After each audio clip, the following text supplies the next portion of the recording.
StarCast returns to the Chicago area this Labor Day weekend.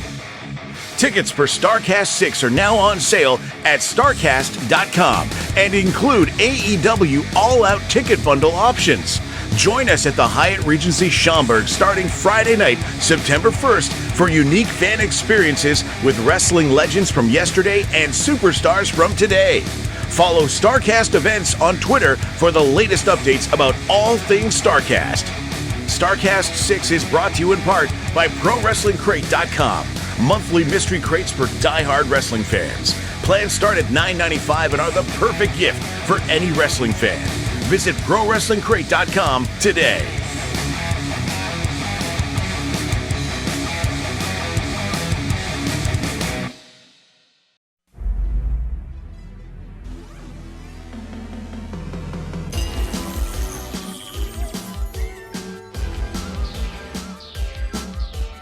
The recognized symbol of excellence in sports entertainment.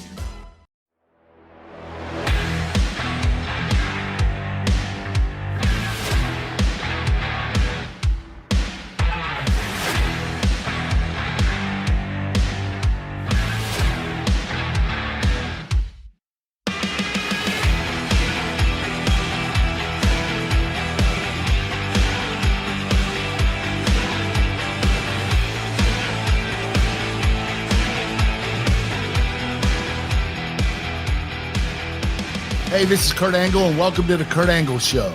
On the show today, we'll be talking with independent wrestler Vinny Pacifico, and then it's time for Ask Kurt Anything, where you, the fans, can ask me whatever you want. But first, I want to introduce you to my co-host, Paul Bromwell. How you doing today, Paul? Kurt, I'm doing great. And before we turn it over to the audience to ask whatever they want, I get you first. And I'm really excited because, man, you and I, the last couple shows we did back to back because you had vacation and you were talking all about, when we watched that Raw show, about you and Giovanna getting away and getting some downtime and getting some loving time on the anniversary trip. I'm going to tell you this. We didn't leave the hotel room. For 3 days. Now, why? What were you doing? Hey, my wife took a shower every day. I didn't take a shower at all. I was just lazy as hell. All we did was lay around, watch TV, and relax. And we had lots of sex. Now, listen, I was texting you, and you were like, Paul, because I saw you guys had dinner, by the way. You did leave at least once because you had dinner with Gail Kim. That and was her our last husband, night there, yes. And Robert Irvine, by the way, that's who my wife was excited to see in the picture. Oh, the Food Network, Robert Irvine. But anyway, I text Kurt, I'm like, how's your vacation? First words back to me, and I'm not making this up. Paul, we did it 4 days in a row and a couple double duty days. It popped me he popped me so hard. I said, Kurt, you're no longer the wrestling machine, you're the friggin' sex machine. So what was your go-to? Was it the sunset flip? Like, do you use any moves while you're tussling around? I mean, what's happening with you and Giovanna, and is she breathing still? I used a stiff forearm. You used your Olympic javelin. You just tossed that around the room a few times. Buddy, I'm just so glad that you guys had this time to rest, relax, rejuvenate. We needed it, man. These kids, 4 kids, 6 total. Yeah. And we went on vacation a few weeks earlier with all 6 kids. And it was pretty rough, but it was nice to spend alone time with my wife. That might have been pretty rough, but it sounds like you made up for that rough time, doing some other rough things. There you go, Kurt. And you've had a smile on your face ever since you've been back. You know what? You know what's crazy? How much nice you are to each other when you have sex. Yeah, isn't it? It's like, newlyweds all over again, Yes. But you know what? Listen, that's what your anniversary is all about, right? You're supposed to do that stuff. So you had to go, 12 hours away just to do that? Just 12 hours away from the kids just to have that? We flew down to Tampa, Florida. We stayed at the Grand Hyatt near the airport, right near the bay. Beautiful view. Went to the pool one day, and that was about it. Besides that, the only other thing we did was went to dinner with Robert and Gail, and that was it. Everything else was sex. Listen, okay. How was it to see Gail and Robert there? We didn't talk much about it. Oh, it was great. I haven't seen them in a few years. And Robert he helps me out with my businesses and stuff. Oh, cool. He's a really good guy. He does a lot for me. Gail's the kindest woman in the world. I love Gail.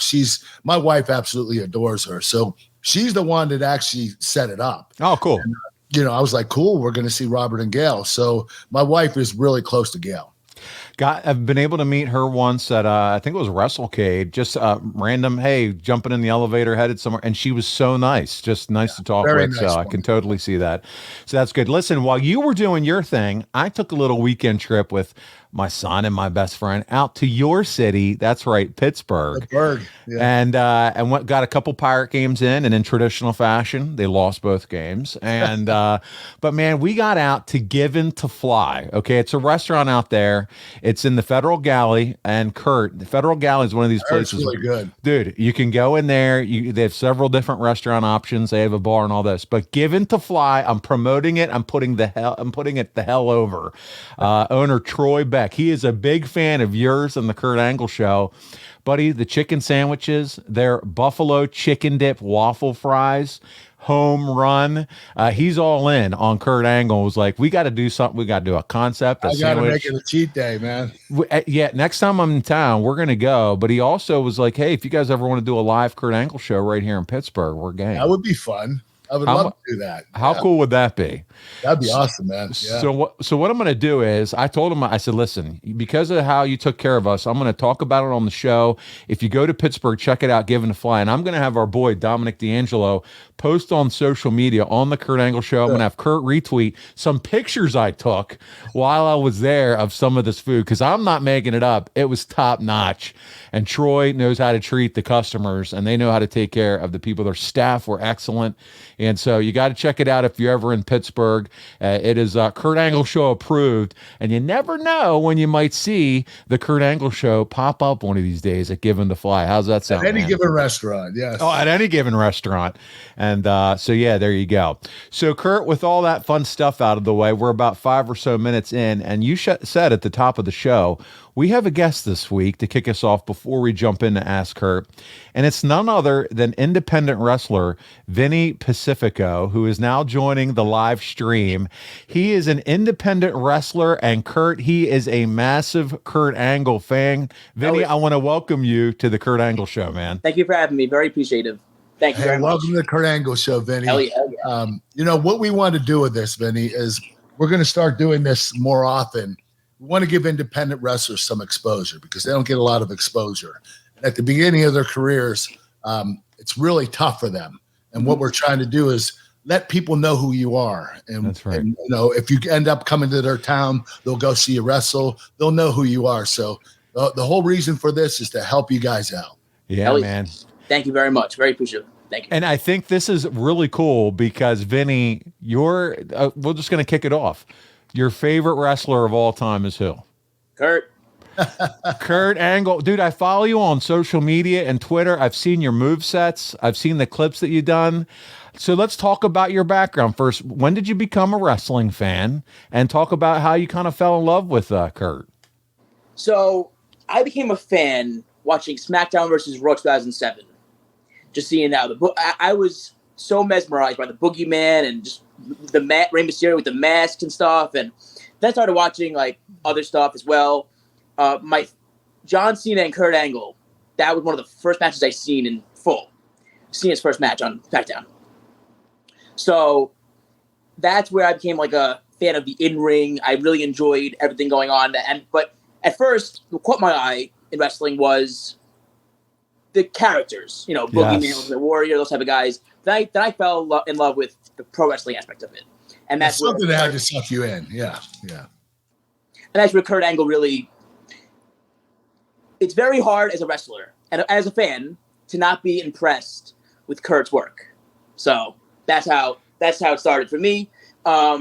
Just throwing dudes around, throwing people around, angle slamming people, gerbiting people. So I emulate a lot of that in my moveset. Recently started doing a wheelbarrow roll through ankle lock. Just to add some flair to things. Yeah, so it's like I try to emulate a few things, but not do it exact, just so I can make my own flavor on it. So I like this guy already, Paul. Kurt, I knew it. I mean, your head, the headphones are expanding as he talks. But listen, so you become a fan back in that era, which a lot of our listeners, big time fans of Kurt and wrestling, quite frankly, in that era. So you decide, hey, at what point in your life do you say, I want to do this for a living? And then say, hey, where am I going to train? So talk about that and talk about where you decided to train. So I was a quarterback for a long time, playing in high school. My father is the biggest supporter I have. He's so into what I do. And I'm blessed to have him as a father. He's a wonderful man. But I was playing quarterback for high school, and I was 14 years old. I was like, Dad, I want to wrestle. I want to try it. I want to go to school, and I want to wrestle.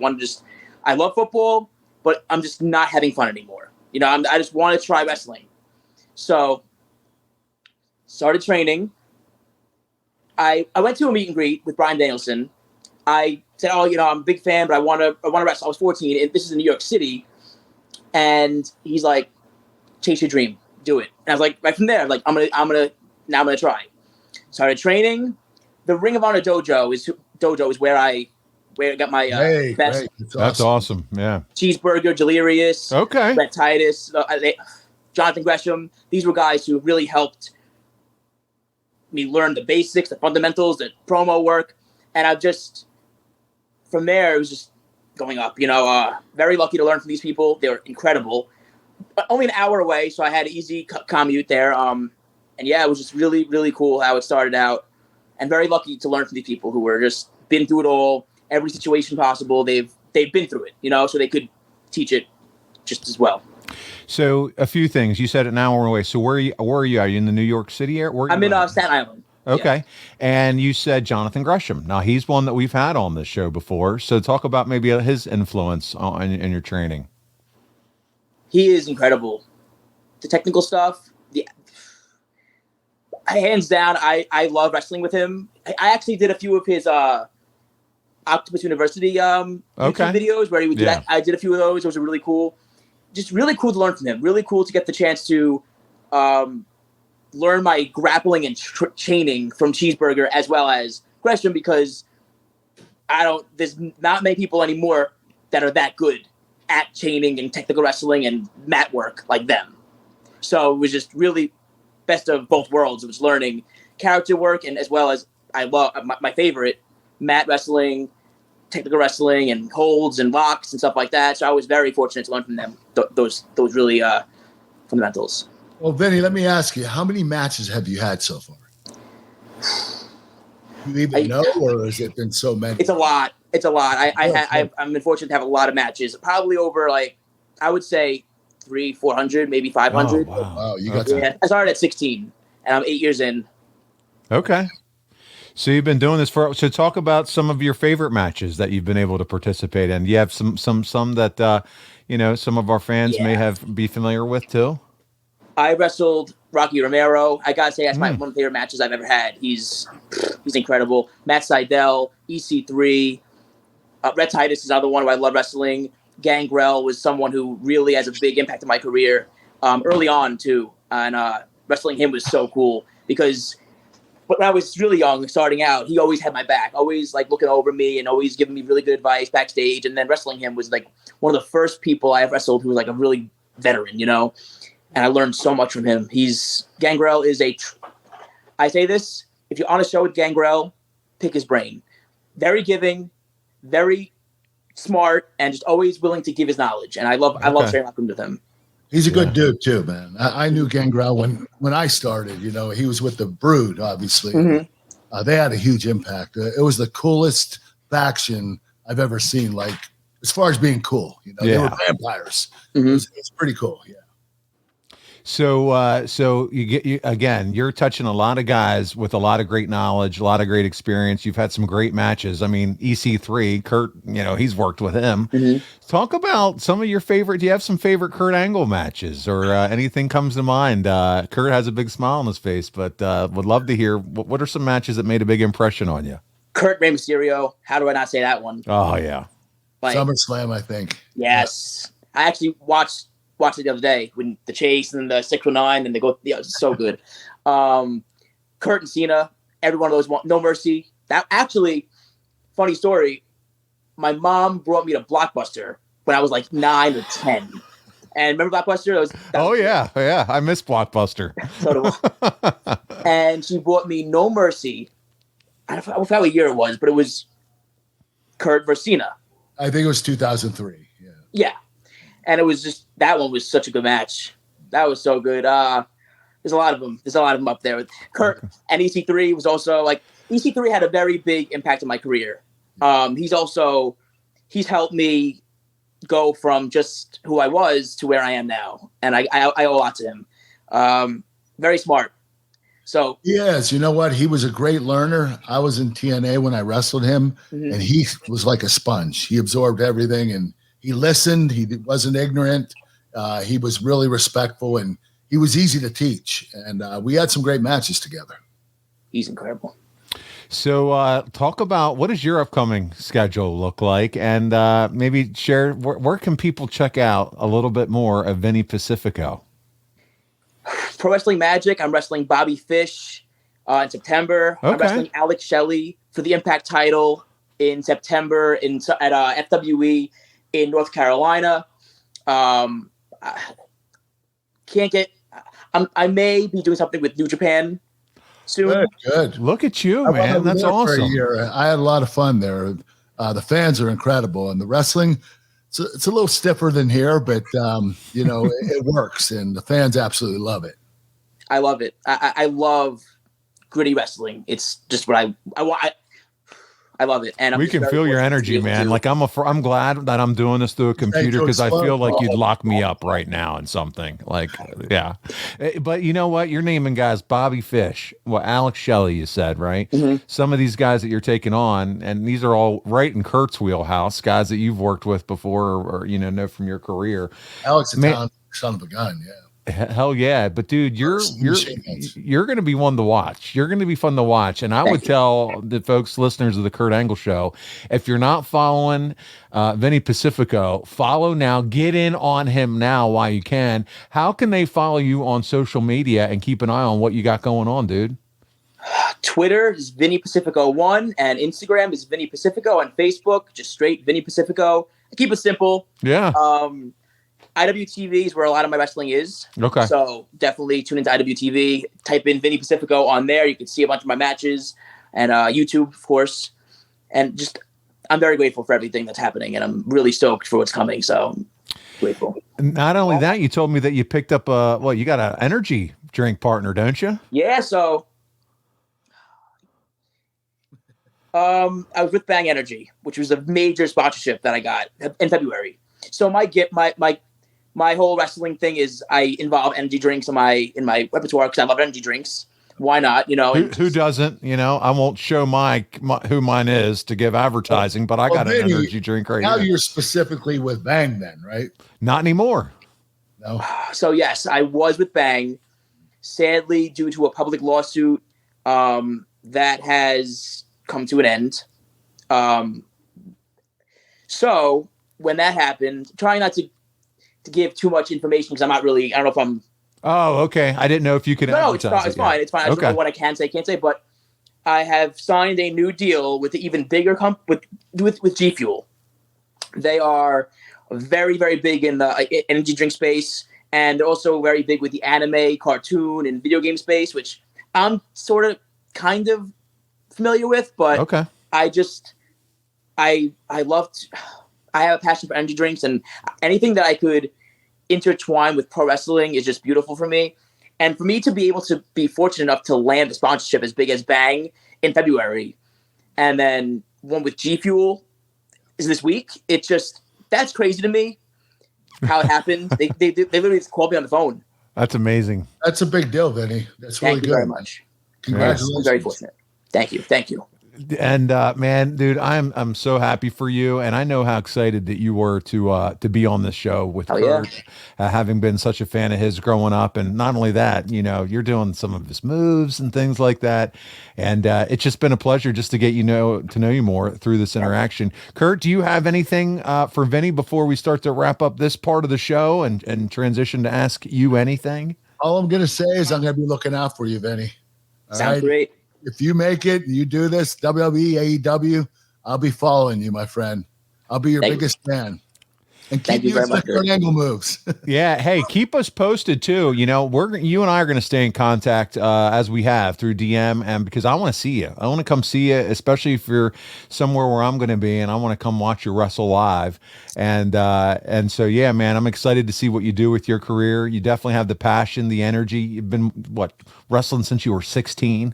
So I'm really excited for you. And this has been awesome to have you on the Kurt Angle Show. Thank you very much. It sounds great, Paul, by the way. And Kurt, thank you. Definitely I appreciate you guys very much. Thank you, Vinny. I appreciate you being All right. on the show. There you go. Well, hey, man, good luck with everything, and we'll talk again soon. And Kurt, with that, we're going to go ahead and get ready and do Ask Kurt Anything. Are you ready now to be asked anything? My friend. Hey, this is your Olympic hero, Kurt Angle, reminding you that it's time to unleash the beach beast within you. This summer, Manscaped is here to help you level up your beach game with their new Beard Hedger Pro Kit. They're going past waist deep in the grooming game and diving in head first to your facial hair fantasies. The Beard Hedger is a game changer, allowing you to shape your beard like a true beach babe. So this summer, let the beach balls bounce and turn heads all over the place. Visit manscaped.com and use code ANGLE for 20% off and free shipping. As you watch the Kurt Angle Show on our YouTube channel, you've noticed your Olympic hero is bringing his sexy beard back. But the secret to my sexy is keeping it looking good, not mangled. I can't have cookies and milk getting lodged in my beard hair. Oh, hell no. It all starts with the Beard Hedger.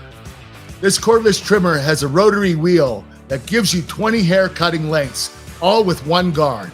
So no more messy drawers full of extra add-ons. Plus, it's waterproof. So I can shave in the shower to avoid all that hair in the sink and avoid Giovanna beating the shit out of me. Oh, it's true. It's damn true. So get 20% off and free shipping with the code ANGLE at manscaped.com. That's 20% off with free shipping at manscaped.com and use code ANGLE. Manscaped Beard Hedger. One stroke, one guard, 20 lengths. All right, let me get up these questions, and I hope there's some really good shit in here. Here we go, because I just love to watch you squirm a little bit in your chair. So here we go. We're going to start with Matthew. Hey, by the way, that was fun, wasn't it, having Vinny on? Yeah. You know, he's a good kid, too, man. He has a great attitude, smart kid, and obviously he's doing really well in wrestling. He got himself a sponsor. I mean, that's pretty impressive. You could feel his energy. I think he might have drank a few cans before he got. He had like 5 cans of energy. Oh, we love it, man. I love it. All right, Matthew. No, I didn't sneeze. That's this guy's name, Matthew. He said, if you could join any stable, past or present, he's talking NWO, Degeneration X, who would it be and why? Thank you, Kurt, for all the great moments in your career. Take care. You know what? Those two are the biggest and best factions I've ever seen. When I started watching wrestling in 1998, they were big. NWO was big in WCW. DX was huge in WWE. And I wanted to be a member of DX. Actually, I was an honorary. We saw you try. Yeah. But I tried. But DX was the coolest thing in the world to me. I was a huge Stone Cold fan, but I was also a DX fan. I think everybody was. It really brought a lot of interest to a lot of people. A lot of people loved these guys, Billy Gunn and Road Dogg and Shawn Michaels and Triple H. Those guys were incredible. And the whole suck it thing really caught on. Yeah. It's crazy because kids were doing it. My son Cody at 6 years old is like, suck it. I'm like, don't do that again. But yeah. Not only that, and all the women were taking their tops off at the house shows. I know. So Kurt definitely wanted to be a DX. But you know what? I would have loved as a fan of milk. I mean, you had to love that, right? Yeah. The reason why I'll pick DX over NWO is because they had less members. They only had like 4 or 5. Good. Yeah. It didn't get lost in the shuffle. I forgot X-Pac too. But so NWO by 1998, 99, they had like 500 members. There was a NWO Red, NWO Black. There was the LWO. Right. Just out of hand. Yeah. And, when that happened, it wasn't as special anymore. No, you nailed it. I think you're right on all parts. Rampant Ryan Jack. What was it like being a contestant on The Weakest Link? You know what? The questions weren't hard. But when you're standing there and you're in front of that lady who is really like imposing, intimidating, she's like Hitler, you know. So it's pretty scary the way she is. She has no personality and she just talks straight at you. And then you have this crowd, the studio audience, and you're nervous. I mean, I've never been that nervous. I don't even think I was that nervous for my Olympic gold medal match. Oh, wow. And the thing is, the questions were easy, but your brain was like, these people are here and this woman's asking you a question, and you know, you end up getting stupid. Right, you know? right. And you have that far away look in your eye. Question right, and then the second one I got wrong, and I was out of the game pretty quickly. So it wasn't that great of an experience for me. All right, so don't put the lights too bright on Kurt and be under pressure like that with some questions. Nick Sharma, man, this guy is a huge fan of the show, Kurt. I know that because I hear from him quite a bit. Kurt and Paul, thank you for the weekly show. I watch every Sunday, and he's not lying, Kurt. My question is, do you have heat with Baron Corbin? And what do you think is missing about him in terms of being the top guy in the WWE? I mean, besides the personality, what do you think is missing? I'm just kidding. I said that. But do you have heat with him? And what is missing with him? I do not have heat with Baron Corbin. He wasn't my first choice to retire me at WrestleMania.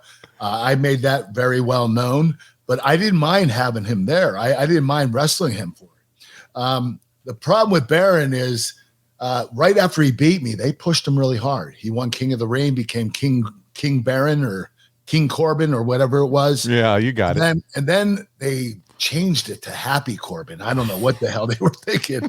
So, you know, at that point, he was kind of, you know, dwindling down. And then they came back with the Lone Wolf, Baron Corbin, I think is what his name was. He started coming back up again, but I don't think he's had the opportunity that he deserves. I think that they could push him a little harder, and I think that he would be in a much better place if they would do that. I just don't know if they're not crazy about him or what it is, but he is talented. He's really good. He can cut a promo just as good as anybody else. He's great in the ring. So I don't know what the problem is. Just haven't figured it out, I guess, with him yet. I mean, they did the deal where he, you know, lost all his money, down and out Corbin, and, you know, grew the stubble, sloppy clothes. That was kind of fun to watch. And then he hit the jackpot in Vegas or something, and then he was loaded with the hat and all that. I mean, then, you know, whatever.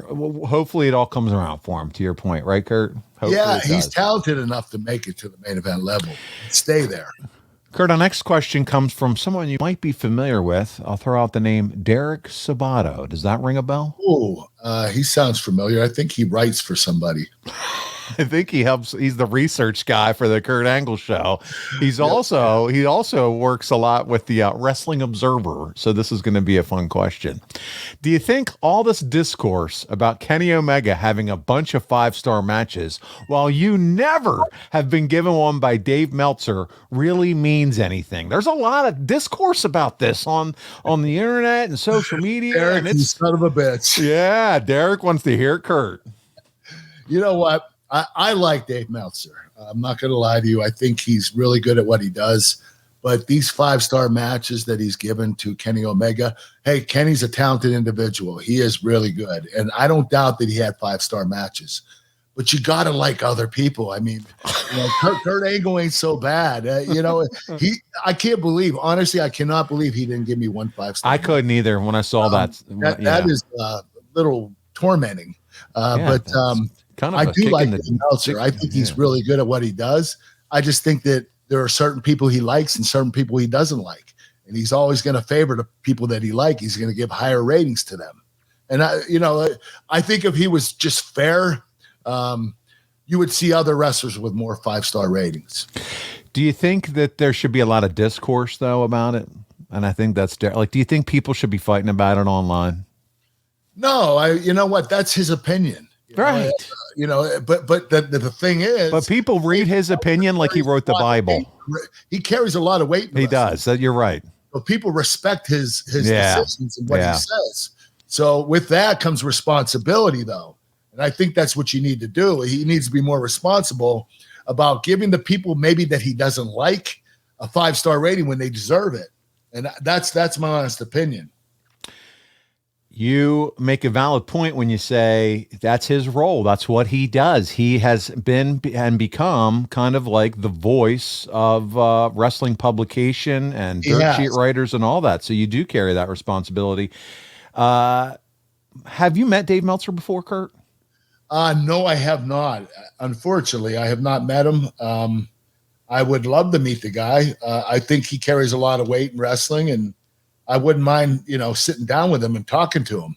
But, I don't know where I'm going to meet up with him. So I just was curious if you had ever met, because you said, he likes certain guys and doesn't. I didn't know if you two ever had met or had an interaction or anything like that. No, we never met, never had any interaction. Okay. I know he's talked about me a few times on the, online, and he has given me a lot of 4-star matches. He does. He has said a lot of nice things. We've read the notes right here on the show. Yeah, he's been good to me. He just hasn't been great to me. Well, and I think too, I feel like his ratings have changed over time, where the 5 stars are a little, like if you were to go back and watch some of those matches again and maybe re-rate, I think they'd be a little different. I don't know. Well, you know what? I heard somewhere along the line he gave a 6-star out. Yeah, he's given more than 5. Yeah, he has. Yeah. Whatever. Weenus Gaming is up next. Let's get on to a serious question from Weenus Gaming. And he says, how much milk is too much milk? And a follow-up, how was it cleaning yourself up after the milk bath promo? Kurt, is there such thing as too much milk in your life? Yes, if you throw up.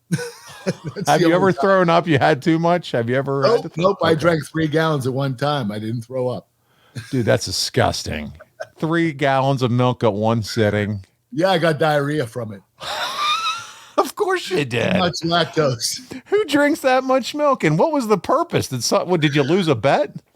I don't know. It was a cheat day, and I thought, you know what? I'll drink a bunch of milk. Oh my goodness! It was 2% too. It wasn't even skim. Anything with it, or was just like I'm just gonna binge on milk all day? What do you think? Cookies, yeah. All right. So, Weenus, to answer your question, there is no such thing in Kurt's life as too much milk. Cleaning yourself up after the milk bath promo, we've heard it over and over again. Yep. Your shoes stank in the airplane because of the milk, but you finally did land, and I guess you finally got a shower. You had to have, even though we learned at the top of the show you didn't take one when you were in Tampa with your wife, but you did take one after that, huh? Yes, I did, but a lot of people on the plane were pissed off at me. Yeah. It smelled like sour milk the whole trip. 6-hour flight all the way from California to Pittsburgh. It was horrible. In the middle of the night. Yikes. Billy the Goat, you've had an iconic, legendary career. Do you see anyone on any roster or indie show that is really someone very special who could have a similar career to you, Kurt Angle? I think he's doing it already, and we talked about him before, but Kenny Omega, I love the kid. Yeah. Super talented. I'm not sure how great he is on the microphone, but as far as his in-ring wrestling, there's really nobody better today. And I think that if he went to WWE, I think he would be a bigger star. I really do. Yeah, I mean, just sheerly based off their reach and, look at their metrics. But he is fantastic. So there you go. Right out from the lips of Kurt Angle. He is all in. See what I did there on Kenny Omega, all in, their biggest show coming to Wembley. I feel like this next one's from El Tormenta. I feel like most people don't understand how amazing you were in the ring. What is happening here? This is like the worship of Kurt Angle episode.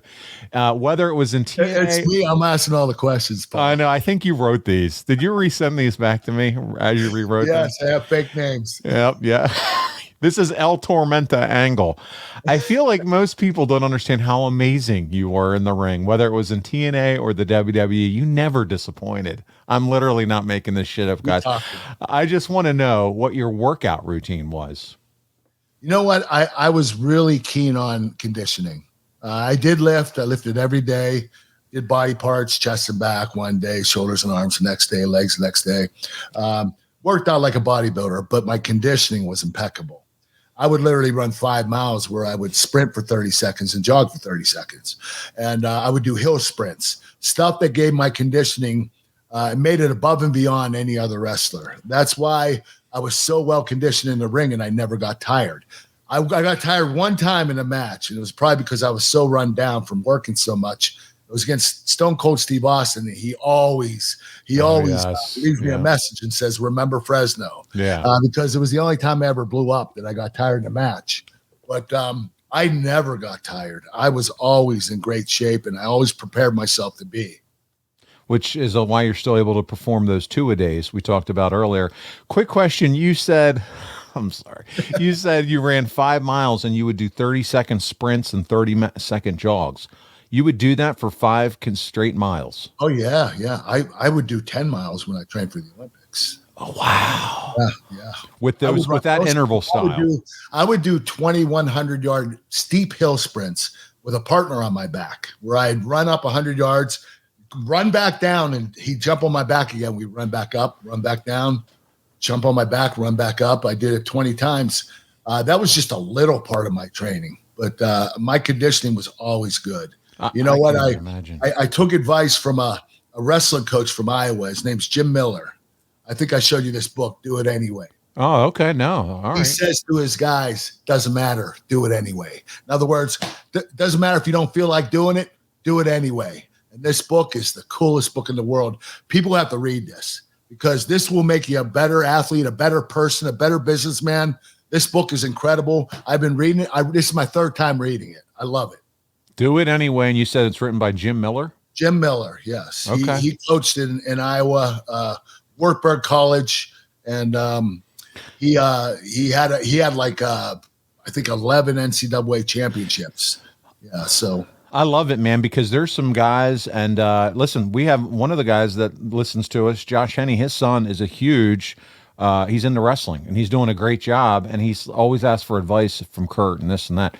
There it is. There's a book right there. Read the book, man. It'll make you listen. Your conditioning level will be above and beyond everybody else's because that's what this is all about.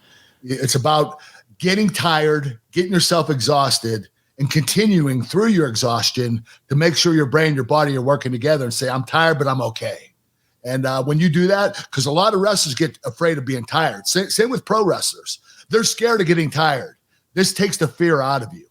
This shows you that you don't have to be tired. You don't have to worry about it. You don't have to get stressed about getting tired because you're going to get tired and you're going to do it anyway.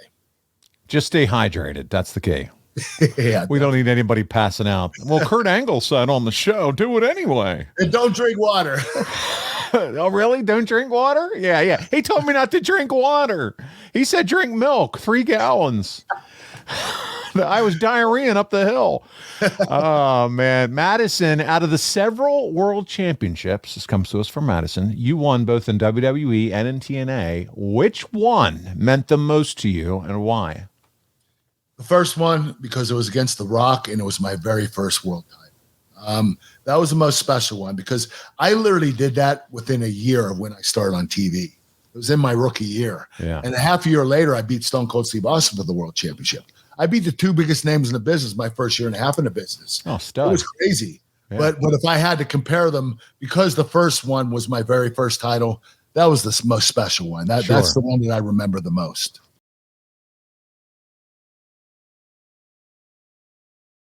Hey guys, it's the hardcore legend Mick Foley here, and I need to call a quick timeout, a brief timeout, because I wanted to tell your listeners what I have been telling Foley is Pod listeners for a while now about all the cool things happening over on AdFreeShows.com. On the debut episode of Making the Town, Lou Meany takes us through the memorable matches and moments of the famed ECW arena, including one that was never seen. Something very special happened after the power went off.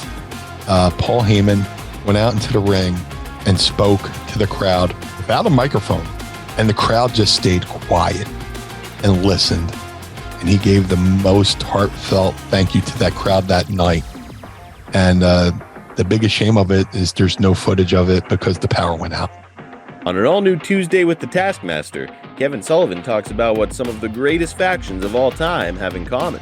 4 horsemen, 4 guys when they're at their strongest. NWO, 4 guys when they're at the strongest. And then Bloodline, 4 guys. But they also had a manager, each one of them. JJ, Eric, and Paul E. That's just a small taste, a sampling, if you will, of what we have waiting for you.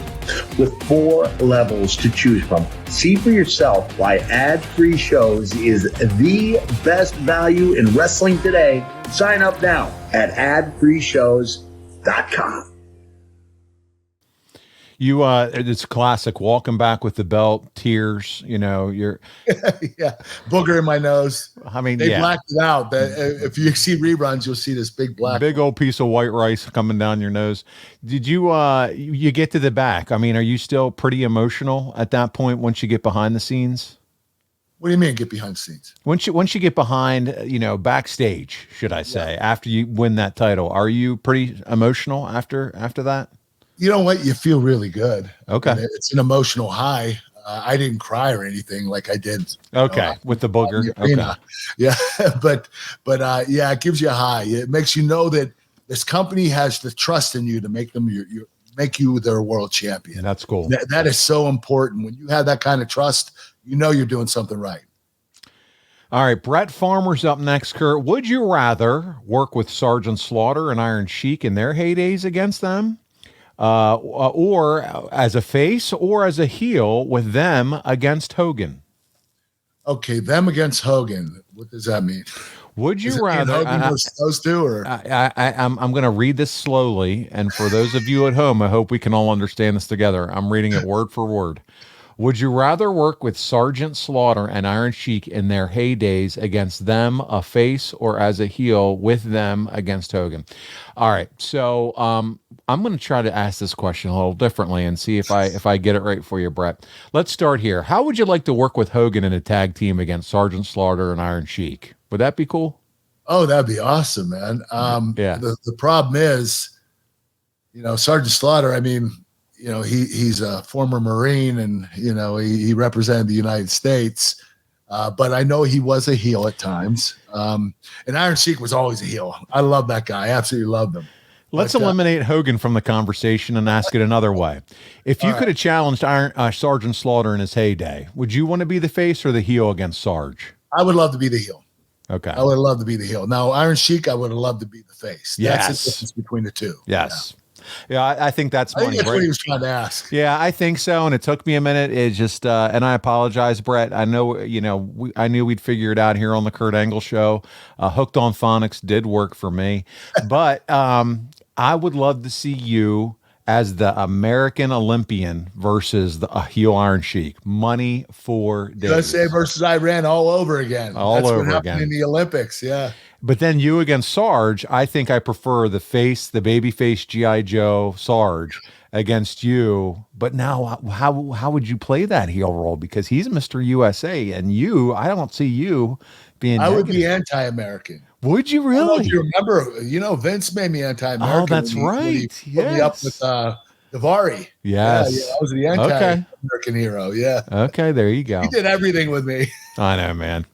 All right. Michael Kenyon, waiter's up next. And he said, if you were at your physical prime right now and take away the financial payoff, would you prefer to have one more pro wrestling match or one more amateur wrestling match? Love everything you've done. You're a true inspiration. So if you were feeling like $1 million, money didn't matter either. Forget paydays. Amateur or pro wrestling match? That's a tough one, but I have to say this because it's deep in my heart. And it's where I started, and it would be amateur wrestling. I would love to have the Olympic finals match all over again. That would be the one thing that I would love to do over again in my life.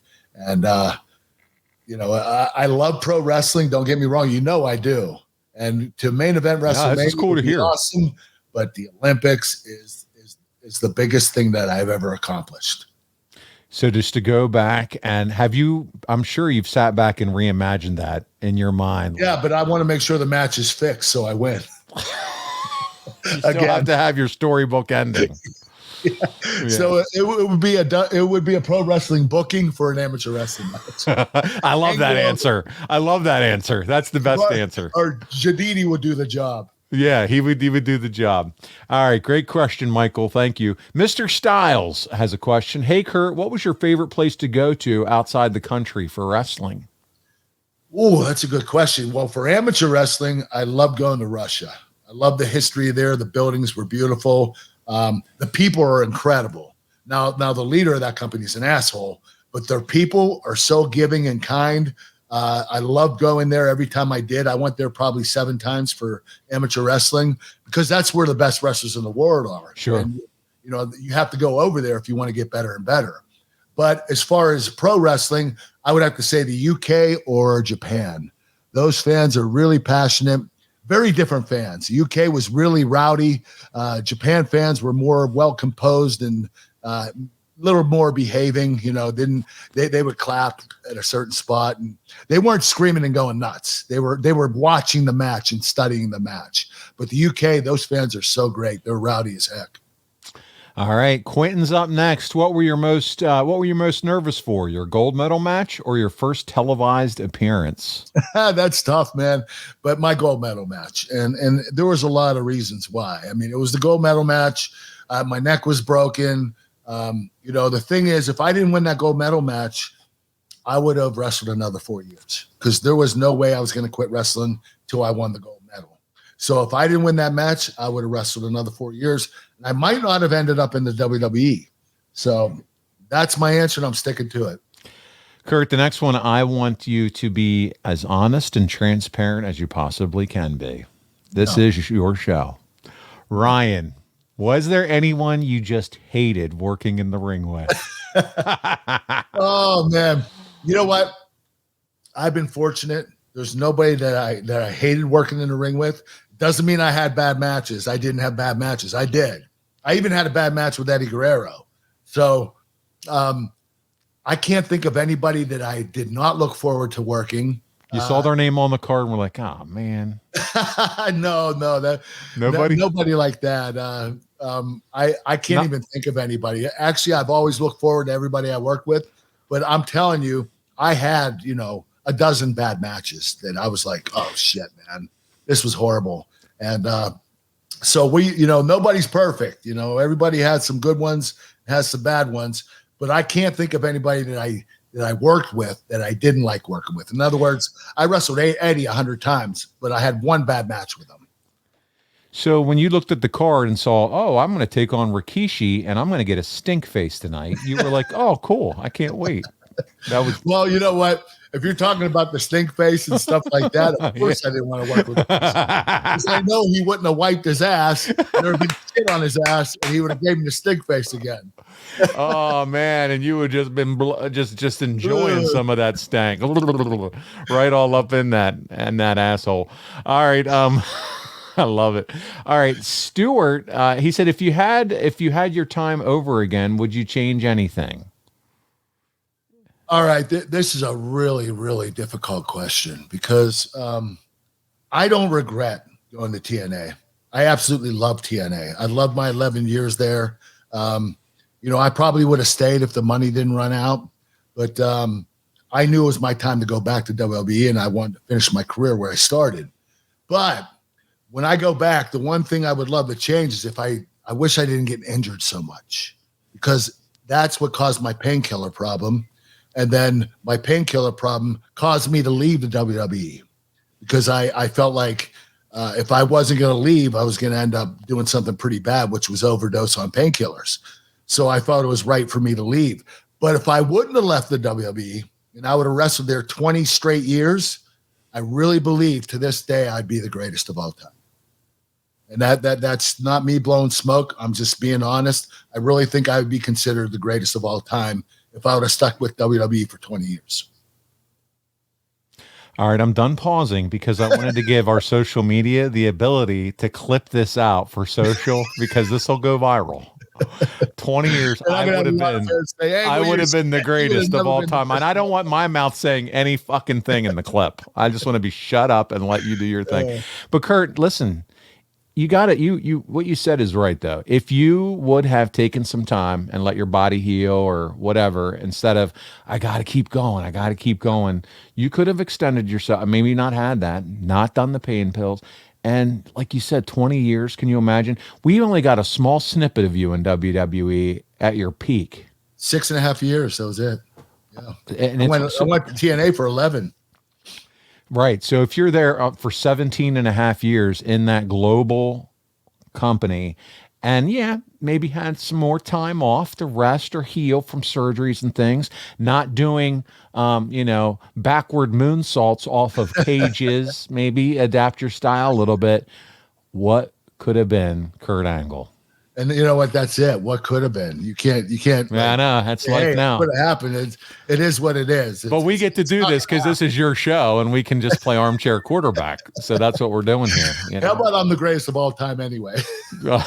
We'll go with that narrative. I love it. Amy is up next, and she says, I think you and William Regal have a lot of similarities in your ability to be genuinely hilarious and also incredible in-ring wrestlers. How much fun was it wrestling and working with him, and do you think he should be in the Hall of Fame? If so, who should induct him? So what do you think about that? The parallels that Amy presented here between you and William Regal. William Regal was so fun to work with. Doing the pre-tapes with him, we were laughing our asses off. He was so entertaining. And when he got in the ring, he was just as technical, if not more technical than I was. He knew his shit. But I would say that if he got inducted in the Hall of Fame, which I believe he deserves to be, I think it should be his European connection, Fit Finlay. I think that would be a great person to induct him. Fit had an incredible career, and I think that Fit would be a great person to induct his fellow European, William Regal. Yeah, I love it. No, that's a great idea. And we both think very highly of William Regal and what he brings to the table. Up next, Brian Klosterman. And Brian, so great to hear from you and appreciate you as a big fan and supporter of the show. He said, I was watching one of the topics where Brock Lesnar had a shot at going to TNA Wrestling. Could you ask Kurt Angle on the next show what would it have been like if John Cena had went to TNA Wrestling? Would it have been a good fit? Or what would it have meant for TNA to have Cena? And would WWE would have allowed it? And how many world championships would Cena have won? Tell him it's from him. I met him 2 years ago at Big Time Wrestling in Ohio. And tell Kurt I hope everything is going well with him. Well, listen. John Cena, I believe, would have made just as much of an impact as I did for TNA. But if we both would have came there, that would have changed the face of wrestling. I really believe that.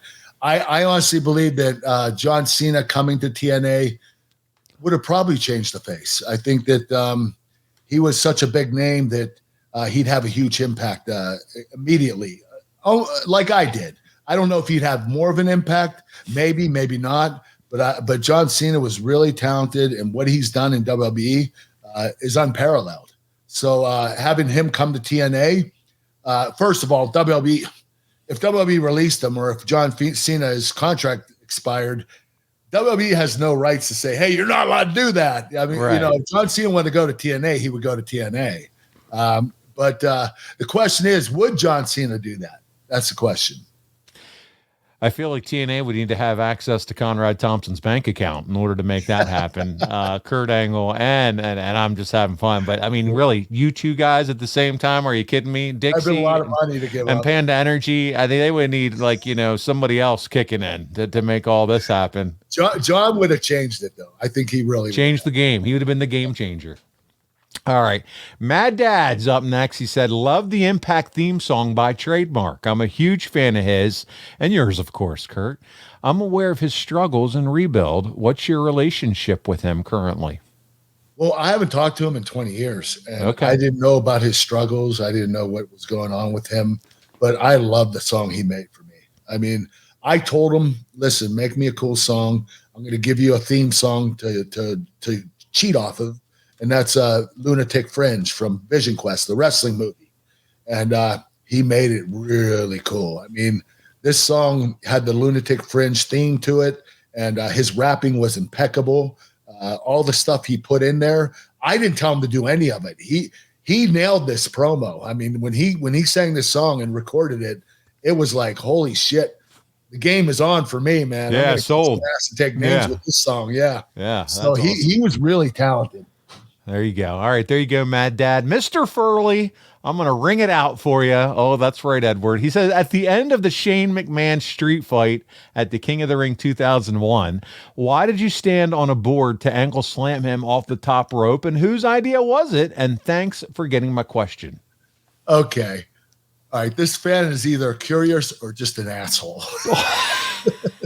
Listen, I think I know who this is. He's a great guy, so we can't be the latter. So he's curious. Yeah. Obviously, you can do moves off the top rope. Yeah. But if you notice, half the time they're not on the top rope, they're on the second rope, and the other guy's on the top rope. Nobody, very seldom can you get two people to the very top and hit a move the correct way. You can do it, but when you have a platform up there, you can actually get them higher. You can lift them and get a little two more feet in the air before he falls to the ring and gets slammed. So it's actually a bigger slam when you put the platform on top of the top rope. So that's the reason why I did it. I wanted to make sure it was going to be safe, secure, and that I would get Shane McMahon as high as I could before I slammed him. And that's why we did the platform on the top rope. There you go. Well, there's your answer. All right, let's keep going. We have a few more minutes, so we're going to do some rapid fire. Paul Lewis is up next, Kurt. Hey, Kurt and Paul, loving the show. He said Kurt and Paul. Wow.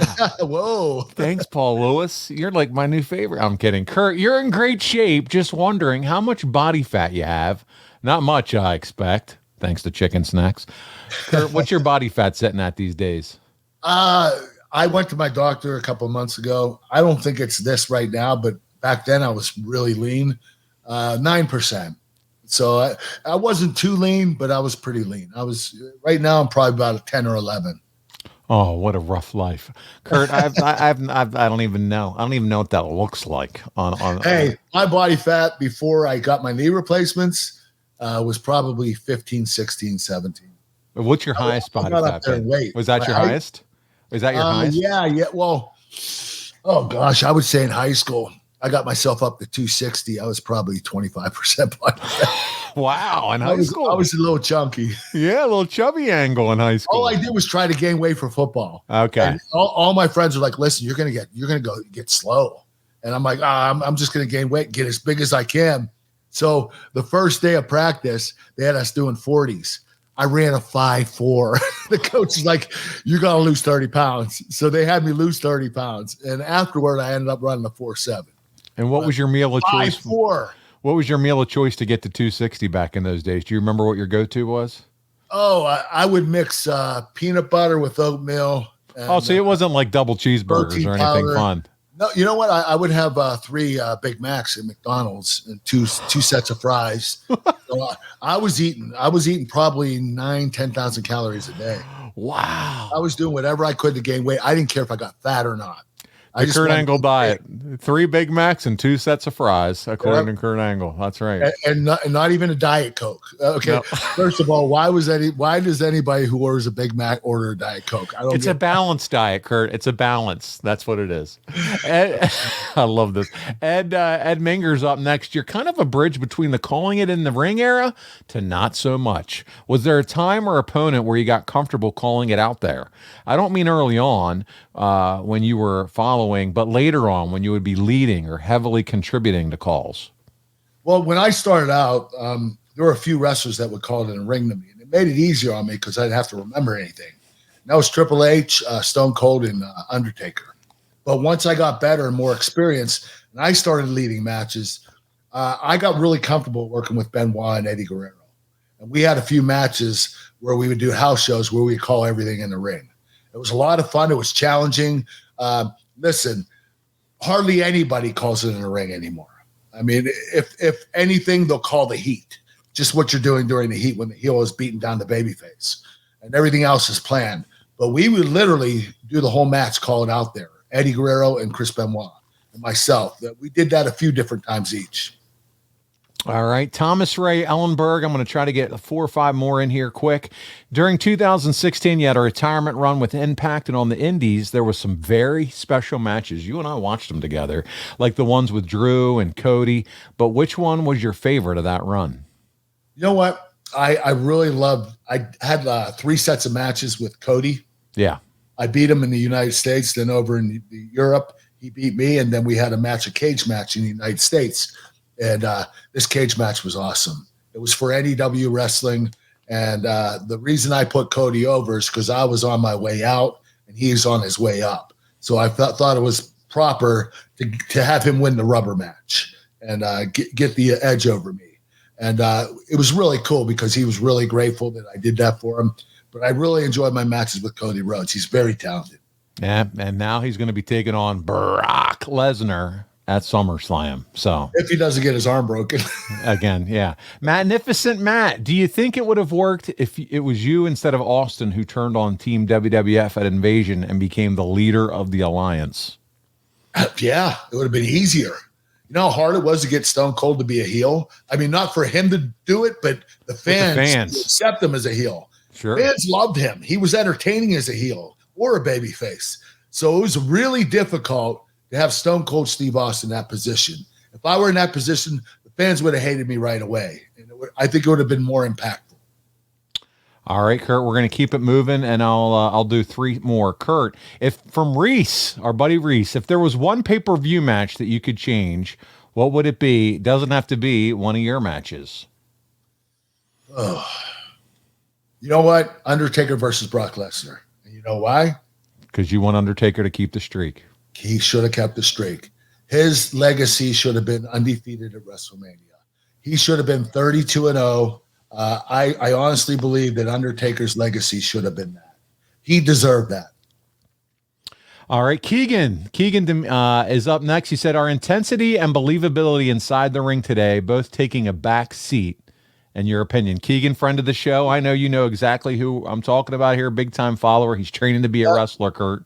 Yeah, I know him. I actually keep in touch with him on Twitter. Nice. DMs.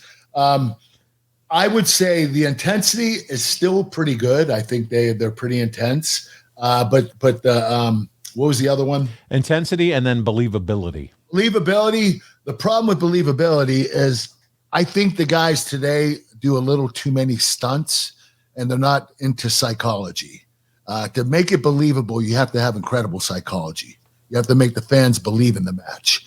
And I think that right now, and not all the time, every once in a while, there are matches where things don't make sense because they're just flipping around and flying and diving and they're not really selling. And there's no, babyface outshines the heel. Then there's the heat. The heel gets him down and beats him up. And then the comeback is the babyface coming back. And then you have back and forward finishes where the babyface either wins or the heel cheats and wins. You have to have psychology. And I think we're losing that today. Not a lot. I wouldn't say totally, but it is starting to dwindle away. It's regressing a little bit in your opinion, for sure. Final question, and then we'll wrap up this edition. We have plenty more, Kurt, so we're easily going to be able to do one of these episodes again in the future. David Graham, would you agree that the theme song to the Kurt Angle Show podcast is better than your WWE theme? Listen, it's cooler, but it's not better. I'm not going to toot my own horn, but I'm going to tell you this. My entrance music is one of the most recognizable entrance music of anybody, period. I mean, I go to sporting events and in the middle of the event during timeout or halftime, my music's playing. The fans are chanting, "You suck." It's like, holy crap. The impact my music had on all these people is just amazing. So it's being so identifiable that I would say that one's the better one. But my the Angle Pod is pretty cool. Yeah.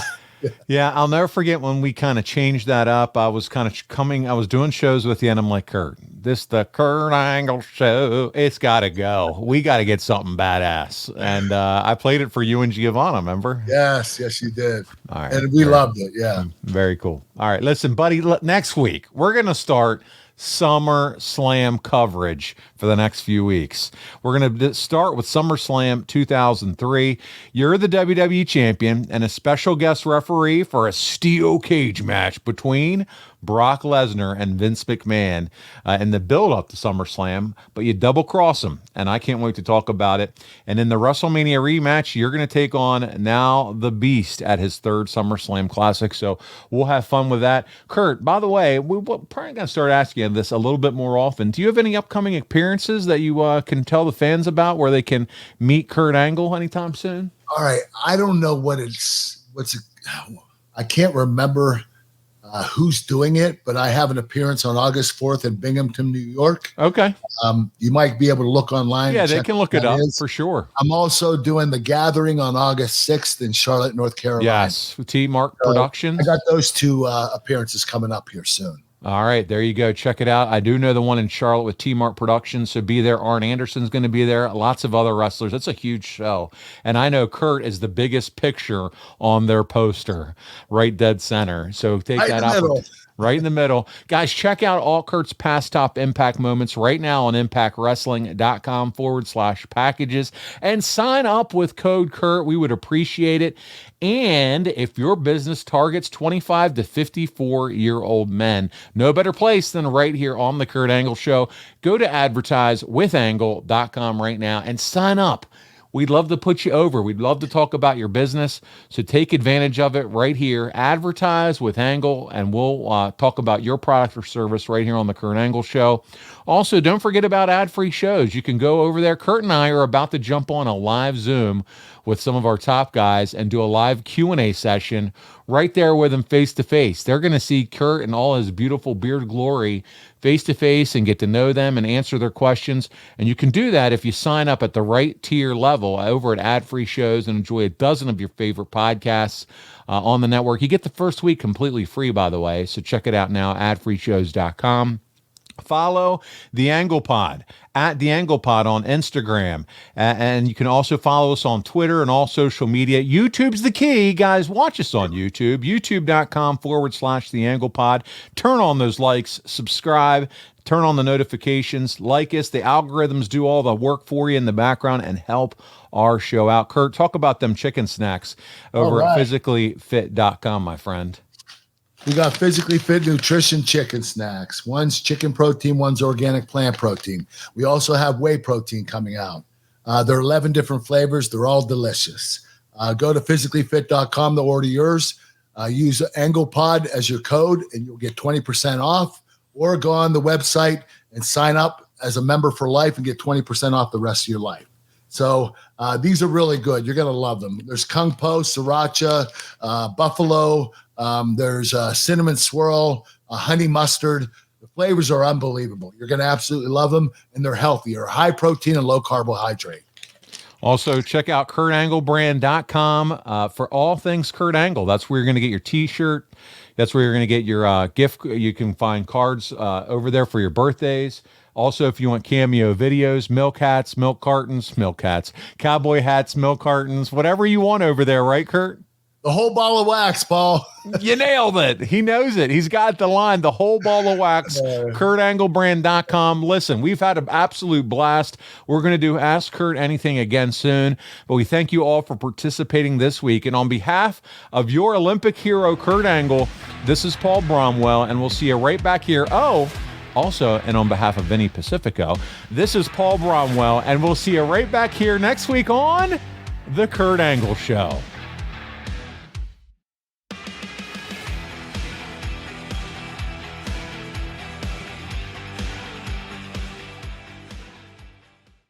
Hey guys, Eric Bischoff here to talk to you about my friends over at SaveWithConrad.com. Are you looking to get out of debt? Conrad and his team can make that happen faster than me firing the honky tonk man. Wow. And you know that controversy creates cash, right? Do you know what doesn't create cash? Credit card debt. Save with Conrad can help you consolidate high-interest credit cards and all of your other debt into one low monthly payment. They can even help you get the cash you need for home improvements or anything else. They've helped 83 Weeks listeners save $500, $600, $700, even $800 a month. Seriously, your papers are going to go down faster than Nitro ratings in 2000. Ouch! And how about this? No house payments for 2 months. That's right, no house payments for 2 months. And unlike the dirt sheets, man, the reviews do not lie. With over 1,000 5-star reviews, find out for yourself how much Conrad and his team can save you by checking out SaveWithConrad.com today. You'll be grateful you did. NMLS number 65084, Equal Housing Lender. Woo!